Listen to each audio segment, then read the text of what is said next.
Confirmada a queda de Jango, a expectativa era de que a normalidade democrática fosse restaurada o mais rapidamente possível.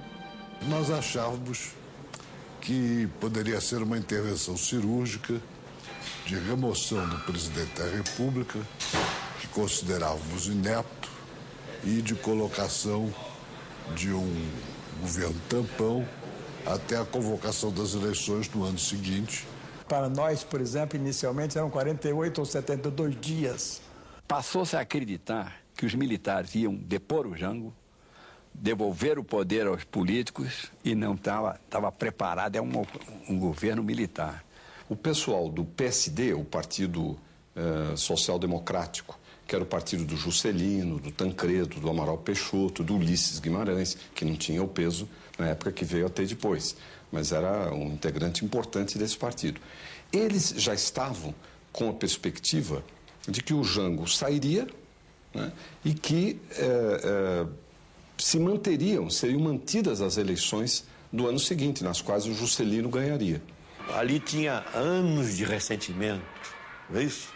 Anos de indignação represada, anos de ambições frustradas, etc., militares e civis, e que este golpe duraria 21 anos. Os 3 ministros militares nomeados pelo presidente da Câmara no exercício da presidência da República lançaram um ato institucional. E aí é que nasceu a Revolução. Quer dizer, a Revolução nasceu no papel, nasceu num ato institucional feito no papel, que não era o número 1, era o único ato institucional. E aí eles criavam a Revolução, anunciavam a cassação de mandatos pelo prazo de 60 dias, a demissão de funcionários pelo prazo de 120 dias, e anunciavam que cassavam o mandato e anunciavam que seria escolhido um novo presidente da República. Foi disputa ali para escolher quem era, mas prevaleceu a indicação do Castelo. Caminharemos para a frente com a segurança de que o remédio para os malefícios da extrema esquerda não será o nascimento de uma direita reacionária. O general Castelo Branco, que foi uma sorte, foi um homem ponderado na presidência da República, que graças a ele não houve espetáculos sanguinolentos como se esperava que fosse possível. Houve apenas algumas torturas no Nordeste e o presidente Castelo mandou o general Geisel ir para lá para acabar com isso e acabou. O Castelo entrou com muita preocupação de não ser um golpista.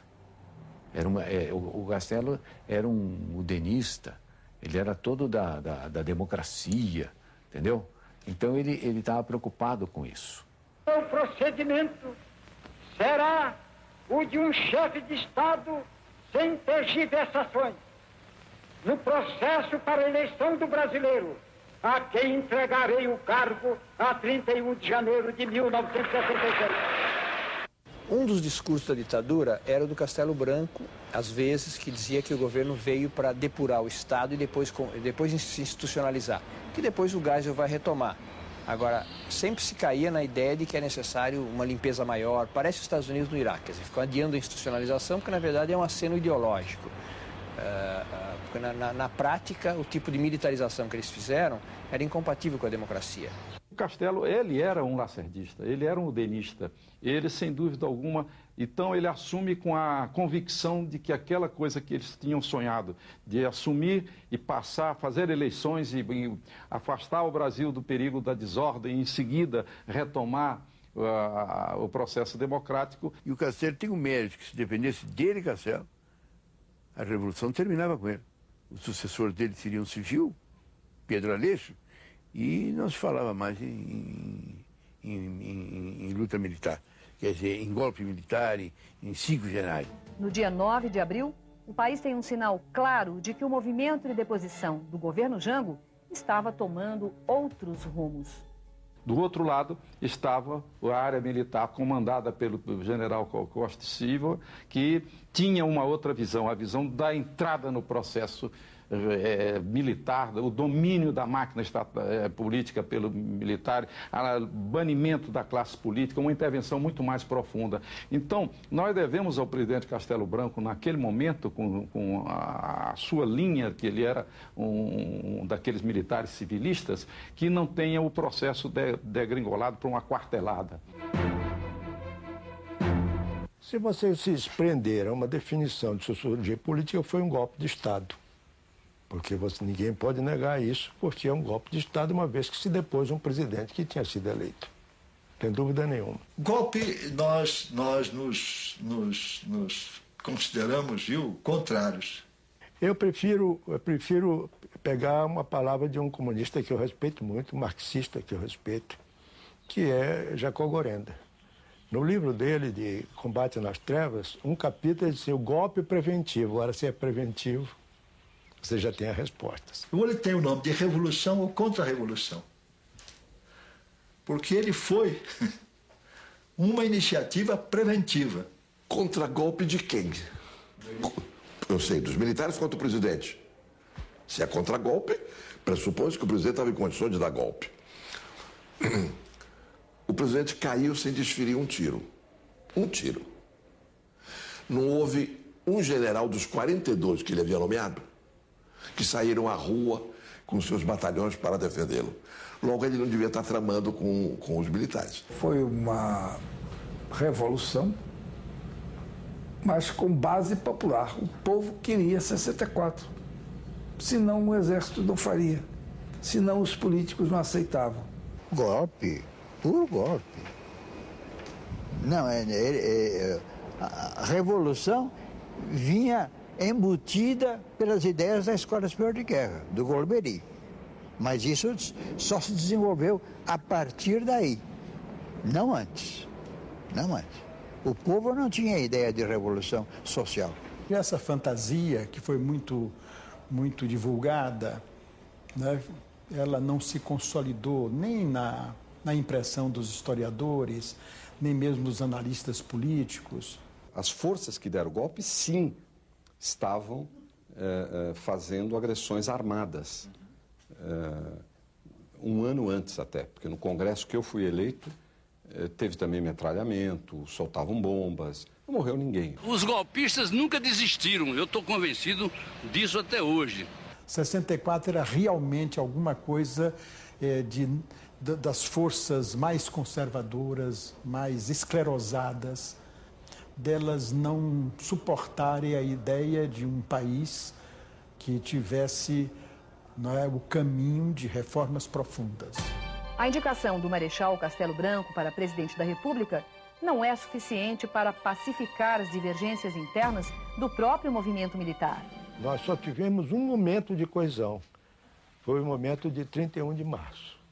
Os objetivos do movimento 64 não foram continuados, na minha opinião, se desvirtuaram, porque aí passou a haver o jogo político. Houve uma série de divergências no campo político que levaram o governo a ter que editar outros atos institucionais e, com isso, a revolução foi se prolongando contra a vontade dos seus líderes. Muitos políticos que hoje criticam o movimento, na época apoiavam, porque nós tínhamos alguns generais comandando, mas tínhamos os políticos todos exercendo o poder dentro do Congresso. 64 não solidificou, dividiu. E você vai verificar desde logo um grupo chamado Castelista, o outro grupo chamado Costa Silva, o Médici, aparece o Golbery dividindo isso. Então não houve. E aí foi triste porque começou uma luta pelo poder. O golpe não é um ato, é um processo. Que começa e você vai indo. E os que iniciam, em geral, perdem, não são os que se mantêm. Veja a Revolução Francesa. A politização das Forças Armadas só existe quando ela é chamada. Cometeu muitos erros, mas também cometeu muitos acertos. E se a gente olhar os militares que assumiram, foram pessoas que tinham um currículo militar muito bom, mas falavam como militar. E houve abuso. Eu perguntei ao presidente Carter no carro, sozinho, quando ele estava só com a esposa no carro, e eu estava com ele. Nós estávamos passando pelo Rio. Eu perguntei para ele, a tortura E todos esses modos de operar da Revolução, eles vieram da América do Norte, foram aprendidos pela América do Norte, e ele perguntou para a esposa, o que eu vou responder para o cardeal nesse momento? E a esposa disse, diga para ele que pode ser. O resultado do embate dessas forças são 21 anos de regime autoritário. Eu tenho a impressão que nós fizemos um grande papel. Você repara que os 5 generais nossos que foram presidentes, aponte um deles que tenha sido ladrão. Houve corrupção, principalmente na parte de obras, em seu tempo. Houve corrupção, só que, com a imprensa calada, essa corrupção ficava intramuros. Muitos deles se corromperam, se enriqueceram, se aliaram com setores corruptos da sociedade e tal, quer dizer, por aí não foi. A defesa da democracia que eles diziam que era o principal papel deles naquele golpe também não foi. Eles, na verdade, acabaram com a democracia brasileira. 40 anos depois, o balanço da ruptura democrática de 1964 ainda divide opiniões. Aí nós vamos encontrar durante todo o tempo do período da Revolução de 64 essa luta interna entre os militares e realmente aqueles que queriam, quer dizer, que o processo se normalizasse, que voltasse o país à normalidade democrática. E isso marca todo o processo dos 20 anos da Revolução, até que as ideias do Castelo, que eram aquelas de retomada, elas vão renascer com o general Geisel. Quer dizer, o general Geisel, então, ele que era do tempo do Castelo, chefe do gabinete militar do Castelo, ele então vem e faz o que ele chamou abertura lenta, gradual e segura. A minha geração aprendeu que esse negócio de democracia é preciso realmente estar atento a cada hora contra a eventualidade do retrocesso. Eles aprenderam que eles não são capazes de dirigir o país, né? E chegamos a fazer esse país um país que entrou nos níveis de referências mundiais. Politicamente não fomos capazes de fazer a mesma coisa. Ao produzir uma política de arrocho salarial brutal, baixou o perfil do mercado de consumo popular. A própria estrutura produtiva passou a se reciclar mais rapidamente para exportação, consumo de luxo. Segundo questão grave, deteriorou os serviços públicos. Há um campo que nós, vamos dizer assim, reconhecemos que não podemos avançar mais. E que ainda é hoje um problema para o Brasil, que é o campo da educação. Sem esses 2 pilares, a educação e a saúde, você não pode construir um país que se quer, viu, sólido e soberano. Eu acho que ela não foi prejudicial, ela salvou o país num determinado momento. Como tudo na vida, ela não pode se perpetuar e tinha que mudar, como mudou. Era necessário, historicamente, um golpe para botar o Brasil nos eixos, para parar a inflação, para botar a economia para crescer de novo? Claro que não. Evitar a formação de uma república sindicalista foi muito importante. Baniu toda uma geração da vida brasileira. A minha geração, que é de 1964, ficou 18 anos banida da vida brasileira. Isso é uma pena muito grave, nem o nazismo teve penas iguais. Regredimos 50 anos, é isso, eu sempre calculo 50 anos, naquela madrugada fatídica do 1º de abril, o dia da mentira. Para nós, jornalistas políticos, para a democracia, para liberdades, para a imprensa talvez seja exagero, foi muito pior do que o Estado Novo. Porque o regime militar tratou sempre o Congresso, os políticos e os partidos, com o maior desprezo. A mágoa, o sentimento de vingança, ele é como um tumor. Tem que exorcizar. Tem que, se for necessário, até operar e tirar fora.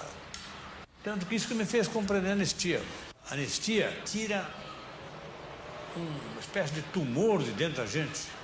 Hoje é impossível que se possa reconstituir, não há como, porque os fatos políticos eles vivem do instante, do momento, das paixões daquele com que se processam os acontecimentos. É claro que a experiência do passado ilumina um pouco o presente agora. Não impede que você cometa erros de novo, às vezes até os mesmos, né? As instituições têm resistido a isso. E eu não vejo no horizonte próximo ameaças consistentes ao andamento deste processo democrático. Nós devemos olhar 64 e dizer que nunca mais se repita isto. Que nunca mais se repita. Sem dúvida alguma, o herdeiro político dessa luta é todo aquele cidadão brasileiro que acredita na liberdade e na democracia como sistema de governo, sem nenhum tipo de opressão, e que a manifestação pessoal do indivíduo possa ser, sem dúvida alguma, proclamada a qualquer hora na liberdade de pensamento.